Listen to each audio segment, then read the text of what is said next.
Full ahead, thank you. Did you believe you'd get that over the line? You were pushing a lot late on. Yeah. I mean, to be fair to the players, the ability to get late goals is a very, very important quality in a team. Got late goals against Azerbaijan, Serbia, Luxembourg, three against Luxembourg, against Belgium, and again today. The characteristics of the team, that's important. You know, you kind of underestimate the value of persistence. It's a very important quality in a team, and it speaks about the humility of the group, really, that, you know, manifests itself in the ability to keep going. Even though I've never been involved in a game where we had 4 goals disallowed. Very unusual situation, 4 goals. Shows you Albania 2 goals disallowed, Conor Hurahan and Scott Hogan. So for to celebrate, and some of them are late flags, so you actually celebrate and then the flag goes up and you can't believe it, and then so it's the frustration can get the better of you, and it didn't. That was important. And just to keep passing, keep believing that you create the openings. And we left it very, very late, but there was a brilliant goal from Troy Parrott.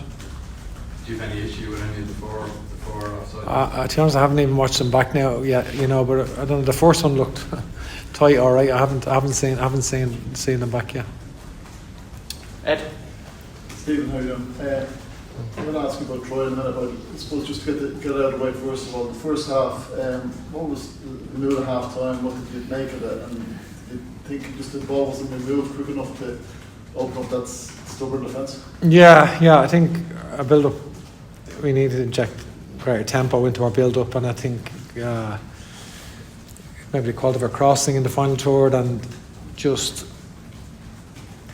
our reluctance to cross the ball sometimes as well, because we go, you know, when we had good opportunities to do that, and we never really worked it.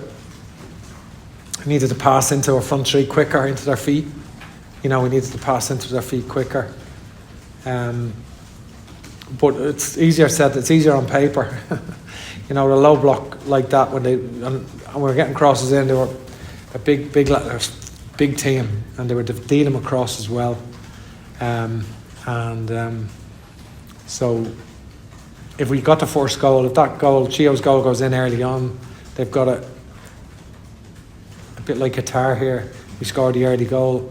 They've got to come at you, open up and come at you a little bit more, and then you exploit the, you know, when they sit in like that. And we learned some lessons. Some things worked for us, some things didn't work, and we made obviously 6 changes, and so we learned a good deal from the game, you know, from good points and points that we need to improve on, you know. Yeah, then just at the start of the week we sat down with Troy. We sort of sensed he was obviously a different man. Yourself spoke about him. Keith Andrews yesterday emphasised the work he's been doing all week in training, and how impressed he's been. How close was Troy to start the game tonight? Yeah, I mean, how pleased were you with his impact? Yeah, I mean, I think when you're making changes, and there's a variety of reasons why you would make changes, and there's a whole variety of reasons. Sometimes if you make too many, 6 is probably, you make more than that, you really dilute the team to a degree, and that's not including the goalkeeper. So if you were changing the goalkeeper, that would have been, you know, nearly 7 changes. So it's so from that point of view, I think the thing that he would have wanted to start, and he would have had been probably disappointed not to start, but I spoke to him, you know, obviously,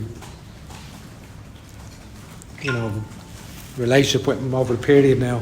So I spoke to him, and he hid his disappointment and channeled it in the way that you would want him to. Like the easy thing would have been for him to be, you know, displeased and not showing the best of attitudes, but I think he, having had the shot tipped over it then as well, just before it, to get the goal, showed 2 characteristics. One, that he's exceptional technical talent to strike a ball from distance in such venom and brilliant technique. And the second thing is to do it not when you're 2-0 up. to do it in the 97th minute when you're 0-0, and I suppose that was those are good points. So, Damien, please. Stephen, a night like tonight when you're frustrated for long periods, as important a learning experience as what happened on Saturday? Yeah, no, it was, yeah. I would agree with that. We so there are areas to improve as well, and we will strive to do that. You know, obviously we had changes, and I think so. Not everything was perfect, and we're not pretending it was. You know, I think so, but it was the values in the team were very good. The values in the team were good, and I was happy with that. Dan? Yeah, David sort of asked the question, like in terms of getting to the Euros and achieving your goal, are these the type of games that your team have to be able to navigate? That you probably will have some teams next year who might come and sit in a low block like that, and that part of the process to learn to deal with these type of games. Yeah, it is, and obviously when you change the number of personnel in your team, it's not going to seamlessly work. Although it did against Qatar, but yeah, our front three weren't as cohesive as you know as they might have been, but they still all worked hard, gave everything for the team, and you know it's Will Keane's first start. He'll learn a lot from that. You know he is very talented. He's better than he probably showed tonight. You know in the period, but he'll get a lot. He'll get a lot from that. You know, it's only naturally sometimes you can be a bit nervous in your first game and first start, and I think he will gain a lot from that. Tactically, we ask it a little bit different than what he probably does at club level, but because the system's slightly different. But certainly he is a good player. You know. Philip? My question was about Troy-Parrott. Oh, was it? Yeah. Neil, please. Sorry. Sorry, just like about the technique of goal, he touched on the strike, but like he's also trying to control the ball as he's moving in field. Like, I presume it's pretty easy to lose balance there or completely shoot off target when you're doing that.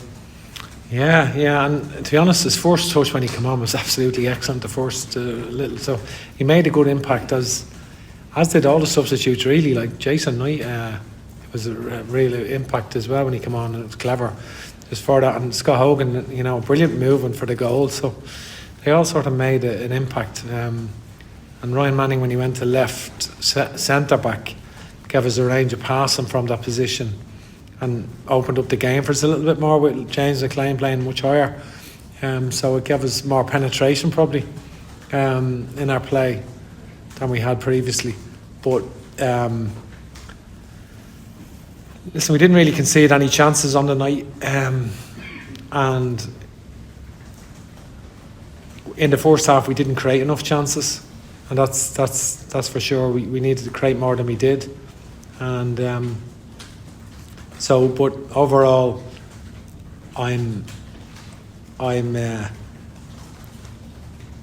think it's been a very beneficial few days. The game against Belgium and the game today. And the support we've had has been amazing, really, from the Irish supporters. And I think that will bring itself into the Nations League game. I think it'll be the atmosphere at the Nations League games, the home games in June, will be absolutely electric. I think it'll be electric. Gavin, then John to finish. Stephen, just again on Troy, I mean, his club manager has talked about him maturing in recent months, and when you talk about him channeling his disappointment in the right way, is that one of the ways in which he matured? He's been coaching for a few years now. Did he always have that ability to take the disappointment and come out and show you in the right way? I don't know. I don't know is the answer, because these are things about. I think he's shown the capacity in the two games that he scored were games that were going against us. So I think they're good moments to score. You know, when games are going against you. But he's still learning, and obviously he could end up in the playoffs this year and at Wembley. You know, for the possibly. So it's all good experiences. And we'll see how he gets on, but Yeah, no, he is a terrific young person, you know, young man, and he's a very popular person in the dressing room because he's a good teammate, and he showed that again. One, John. Steve, just on the system you play with 2 10s behind the striker, which of those do you think brings out the best in Troy? Yeah, it's interesting because he's playing on the right now at the moment for MK Dons. And so, well, sometimes he plays on the left, but I think he sees himself as a centre forward, really, as a number 9. That's what I think he is, and he's probably right. You know, he's probably right. That's probably where long term his career will be, as a number 9, and so.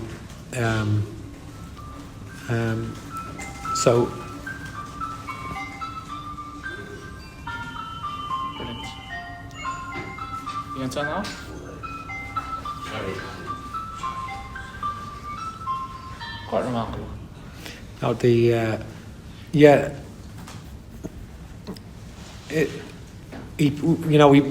played in 3 positions in the time he was on today.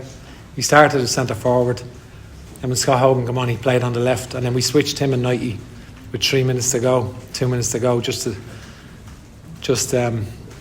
we brought Knighty over to the left, and he went to the right, and so he played even though he was only on for half an hour or whatever, he played in 3 positions in that period, so he has that tactical flexibility to do that, you know. Okay, guys, we've got the players waiting outside, so we'll have Ryan Manning as the embargo and Troy as